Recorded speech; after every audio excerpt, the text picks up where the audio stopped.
Hi YouTube, thanks for tuning in. This is going to be a review video of last night's episode of The Oval, episode 22 of season 1, titled The Loving Parents. I'm pretty much just going to touch on the highlights of the episode. Before I start, I would like for you guys to subscribe to my YouTube channel. Go to the description box below, click on the link to follow me on my Instagram, and let's get started. During the beginning of the episode, we start off where we left off last episode with the altercation between Max, Yuma, and Kyle. I did not expect Max to die this episode at all. I thought that this fight was going to turn out completely different. And it was really dramatic how Max flew through the window when Kyle shot him. But I did like the scene because it had a lot of action. I just wasn't expecting anyone to die this particular episode. Max should have done a better job at planning out this private investigation. And Yuma should have followed her first mind and not even gotten involved in this because now she's dead. But I feel like there's a possibility of her actually living because Kyle did shoot her and she was bleeding out.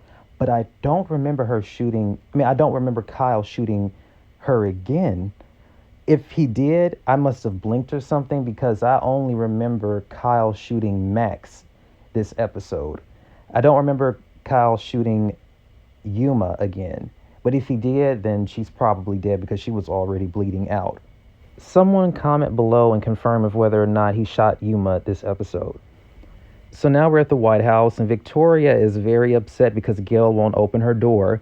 And Gail is actually FaceTiming the lawyer, and he is recording what's all going on because Victoria, she's yelling for Gail to open the door. So Gail thinks that she's about to get some good evidence to show the lawyer of how Victoria and her father truly are behind closed doors.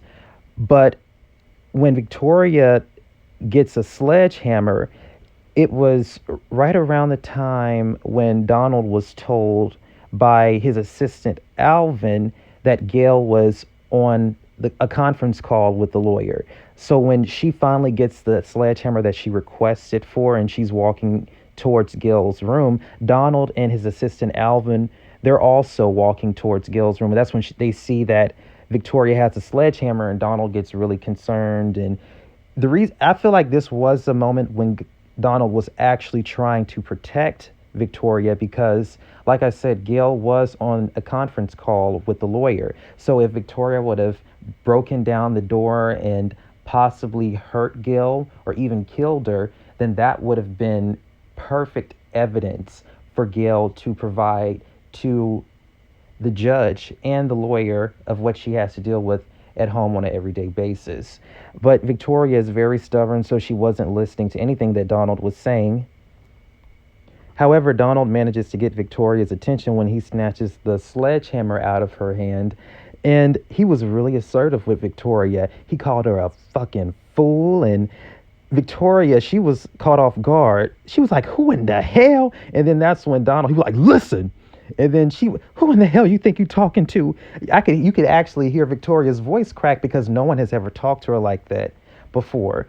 And there was that scene with Lily and Victoria when they had their banter, but it wasn't anything to this level that Donald took it to. But then again, Donald was actually trying to protect her. And Victoria wanted him fired, but if it hadn't been for Donald, she would have done something that she regretted, and the whole world would have known how violent and how evil of a mother she truly is. So she should be thanking Donald. She said she was going to thank Donald when Donald finally got the chance to tell her that that Gail had the lawyer on the phone, but she really didn't thank him. She just said next time she talks to him, he talks to her that way, she's going to pay for someone to fuck him up. And then that's when he was like, yes, ma'am. But then she said, no, I don't think you heard me. I'm not going to pay a man to fuck you. I'm going to pay him to fuck you up. Because as we are aware, Donald is actually gay and Victoria is aware of this secret of his. So she's going to use this as leverage against him every opportunity she gets. Donald gives Hunter the key to Gail's room. Hunter and Victoria enter Gail's room and they give off this outstanding Oscar-winning performance of parents that they're truly not. They seem so concerned and, oh my goodness, what is going on? Such language you're using, Gail. You really need help. Murder?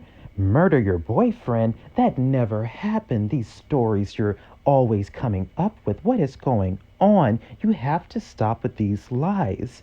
Oh, honey bun, do you hear this? They gave like an excellent performance for the lawyers that are listening in, and the lawyers actually hang up and they disconnect from the conference call that they're on with Gail, because now they're not even convinced that Gail is telling the truth because of how well Hunter and Victoria managed to act like they're these loving parents that they're truly not. And Gail was so confused. And I actually felt bad for Gail. This is a moment I actually felt bad for Gail because she actually is telling the truth. The only thing she did lie about is when she said she got raped and the parents did nothing about it, because that never happened. But for the most part, Gail was telling the truth. We get to a brief scene between Lily and Bobby, and Lily is still scared because she doesn't know what to do. She's afraid of her husband. She's afraid of these powerful people her husband told her about. So she doesn't know what to do. She doesn't want to be with Donald anymore, but she's scared to leave him, so she's going to be hiding out with Bobby. We get to the final scene, and Nancy reveals to Richard and Barry that Picky was actually her son. And I'm not surprised, because I had a feeling that Nancy could possibly be Picky's mother, because it just seemed like Picky was more than just a nephew to her. This was a pretty good episode. Let me know your opinion on tonight's episode in the comment section below. Make sure to give this video a thumbs up, subscribe to my YouTube channel, and follow me on Instagram. The link is in my description box below. Thanks for tuning in.